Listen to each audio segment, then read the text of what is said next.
Charlottendal Gård is a 35-hectare small-scale farm in the capital region of central Sweden.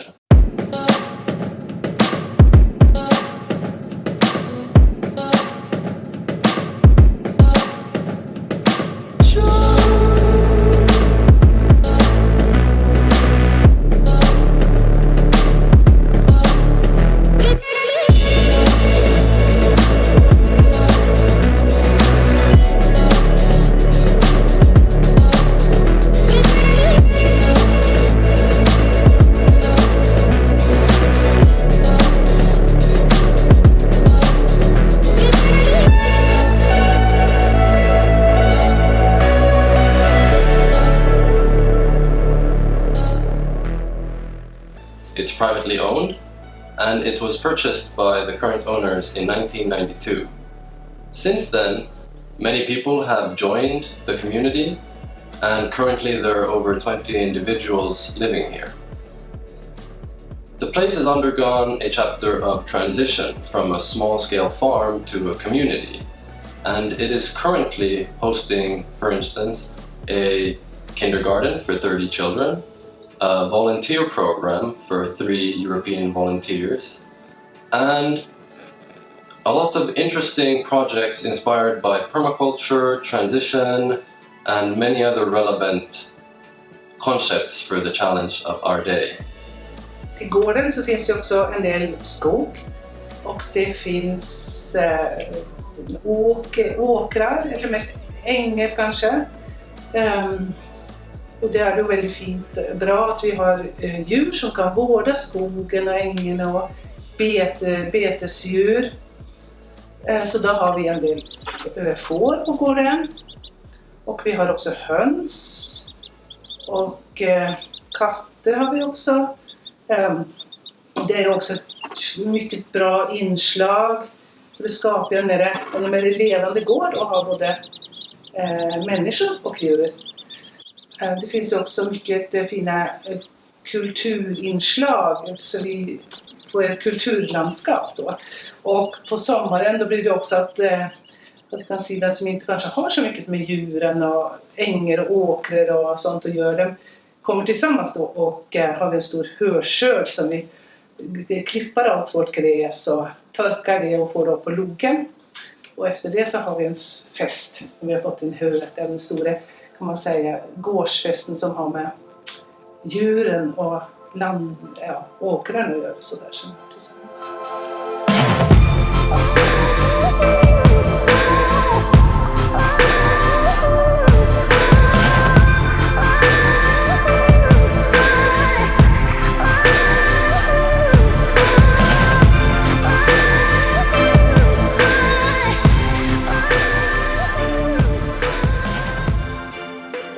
Det är klart att vi också har djur som kommer att ta höns ibland, som höken och räven kanske. Ja, det finns en levande gård när man har både vilda djur och tama djur som vistas här och springer omkring. The culture in Charlottendal is diverse with many different members and many different backgrounds. As also different languages, and we are sharing traditions with each other. Like pizza parties is happening when Italians are here. And also people living here and having various occupations.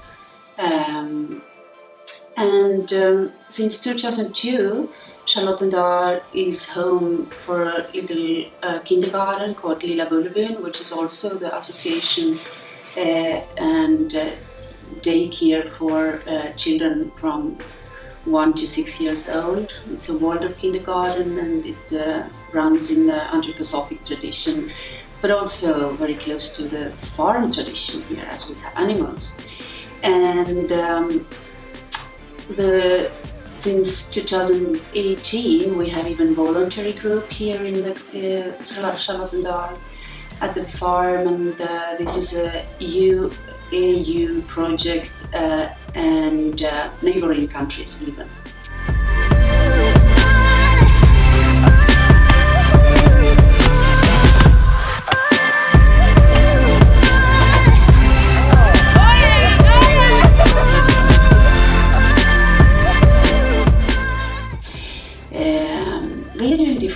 kids at the daytime. They have a little house for themselves in the area, but they are also co-working with the different groups and associations at the farm actually, and they are building together with the kindergarten. Also, gardening is one of the projects, and also sometimes seasonal celebrations together. So in the recent years, this farm has attracted different kinds of people settling down very differently in this place. Some living in yurts, some living in RVs, mobile homes. We have a collective, apart from the other houses and apartments here. And we continuously develop and learn to live together in different ways, finding out how we can live together. So the association is now becoming the center of this community, connecting its different parts together, such as land, animals, culture, and also serving its members through creating clarity, creating structure. We are creating rules for how to live here, resolving disputes, help bringing, if someone has an idea, they can go to the association, and we help bringing it out. Such is the ambition. We use many different methods here at the farm, and we're trying to stay current, stay modern, but also use good and old and nice traditions that are just working, you know. One of the methods that is called locality, which is act locally, but think not simply globally, but universally. We use the method of sociocracy to make decisions. We do permaculture, a lot of permaculture design in our gardens and around the animals, and how to integrate like different processes at the farm. If it's not purely permaculture, at least it's inspired by permaculture. So that's the ambition. We do a lot of natural building because we think it's fun and we think it's nice to live in a landscape that is not changed to an urban landscape, but there's like nice blending in and all made of natural materials. Like this is clay, you know, we build of clay, and this is like a wall now, which is pretty impressive. We do delegate and trust our members, so if there is a culture group or if there is a working group of the garden, they would pick up the task and the others would trust them to do it. And we use ecological learning and teaching here at the farm. We all are teachers, but we are also all learners. And the kids here at the farm are learning from the adults, but the adults are also learning from the kids. And this is a really nice skill exchange place, where if you don't know how to build, you can learn how to build. If you don't know how to garden, you can learn how to garden. Building bridges, you know? Like creating networks and creating connections between different areas of life. Like I do software development, and I think it's pretty much relevant as well to building and gardening and creating communities.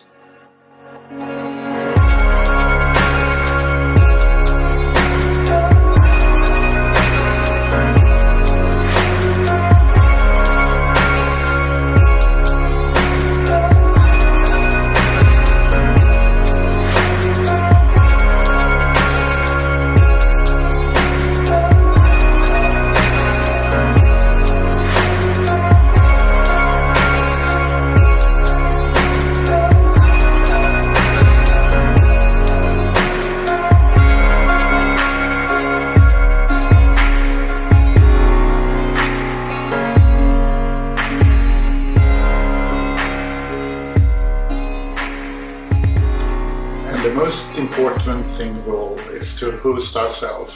And sometimes on a place like this, which gets a bit stressed out, I could recommend to go into the barn, listen on the sheep ruminating, and just be yourself and calm down. Recently, the associations of Soil, Animal and Culture has done a pretty impressive work.